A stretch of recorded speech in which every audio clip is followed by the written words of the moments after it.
Hey Art Nerds, we are going to figure out how to create a closet in one-point perspective. So this is basically an expansion upon a window or a regular door, okay?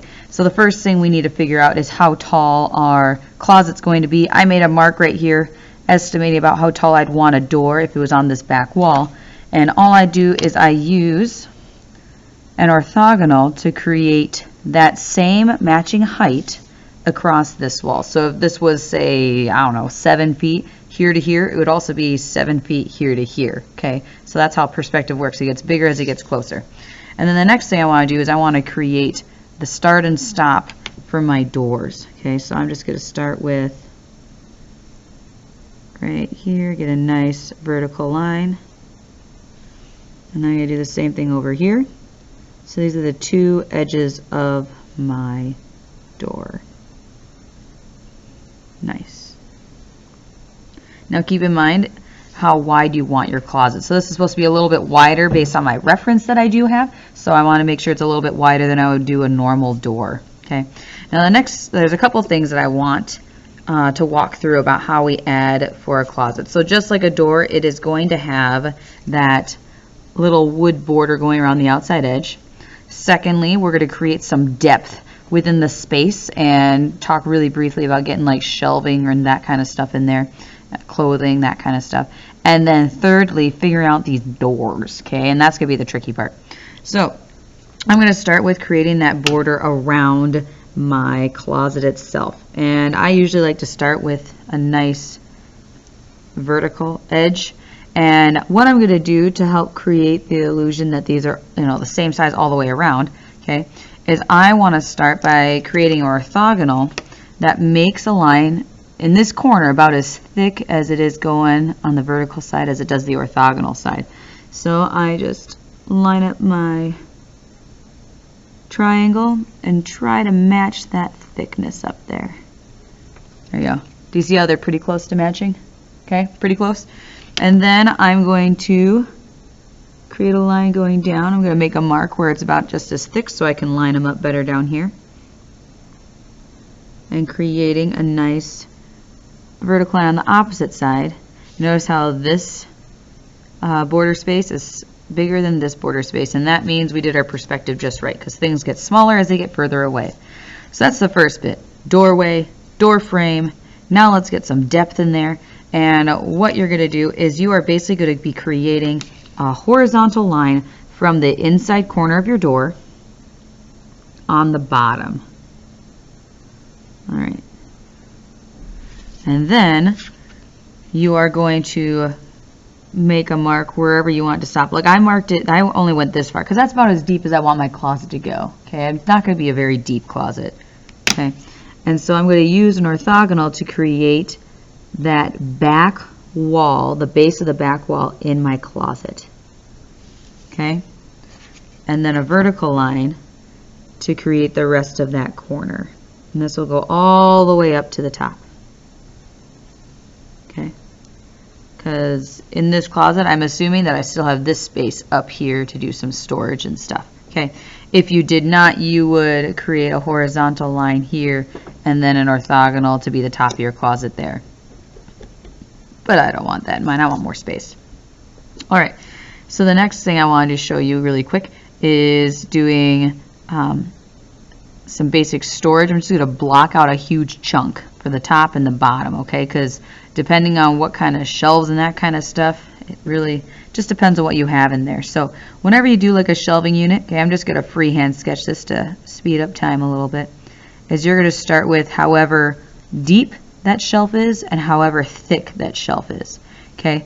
And that's the basics for my shelf. And I am just going to end up using orthogonals to create the illusion that that shelf goes off in that space. So my apologies for not actually measuring. I just want you to kind of see it, okay?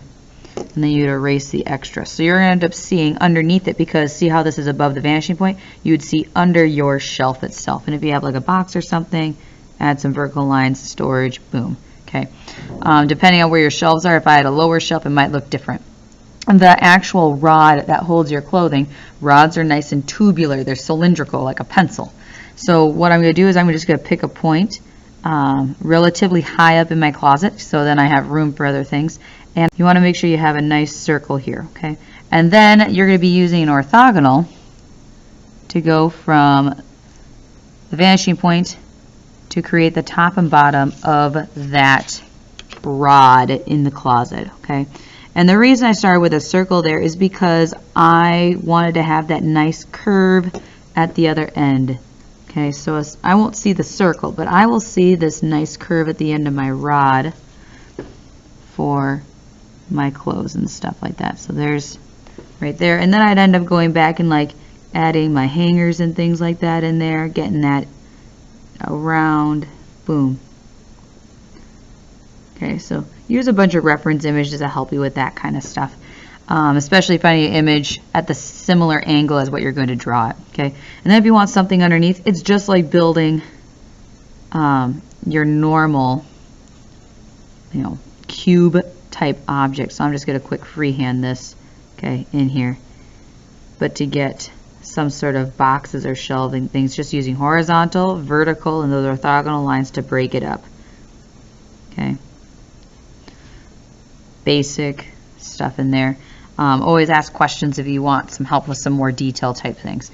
Now the last thing we really need to figure out is those darn doors. Okay, this one has some nice folding doors, or there's also like those barn doors where it slides in front, or there's ones that cover half the closet and they slide within the closet. You have ones that are just folding open, swinging open. There's so many options. So number one, find an image of the type of doors that you want, but try to find it at a similar angle, because this is really tricky to try to conceptualize and try to formulate in your brain without seeing something like it, because the angle that I see this is very different from what I'm drawing right here.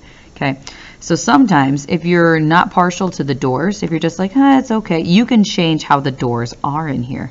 And I can make it so it's a sliding door instead. But what I have, I'm going to make it look like there's a door that's open. I'm going to try to make these ones. So what it's going to be is, I know that they're going to stick out from the actual closet. I know that they're probably going to be at a funky angle, so just bear with me here. So let's start with getting a horizontal line coming from my closet itself. Erase some of these extra ones. There, that's better.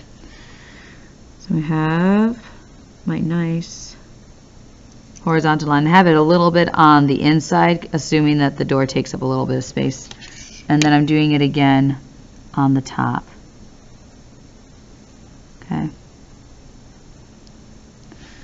And then creating a nice vertical line. There we go. That's better. To connect them. And I'm just going to have it just off of where the corner of my room is, because I don't like things lining up perfectly. It looks kind of funny sometimes. Alright, so I'm going to erase this bit. And then I want to connect the top and bottom of my closet door that I just added right here.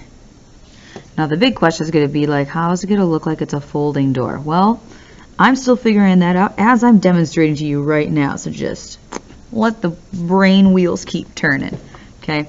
Because we have one step at a time. Number one is we got this bit right here. Number two is we need to make it look like this is a little bit thicker. So that means we need to add a vertical right here to add some thickness to our door. Okay, I'm imagining, that's probably too thick, but you know what, it's okay. For our demo, you can see it a lot better. Okay, I'm just throwing in some orthogonals heading to that vanishing point for the top and bottom there, erasing the extras that I no longer need. Okay, and then since it's a folded door, okay, I probably, on this side of it, I won't see much, because notice how they're kind of flush with each other. There's just a line separating it. So I think I might divide this in half, since I did make it a little thick. Right here on the middle. And then to make it look like it's hinged, okay, because there's a little hinge here, a little hinge here, and a little hinge at the bottom, I'm actually going to add in some hinge like accents. Do you see that, how it looks like it's kind of folded?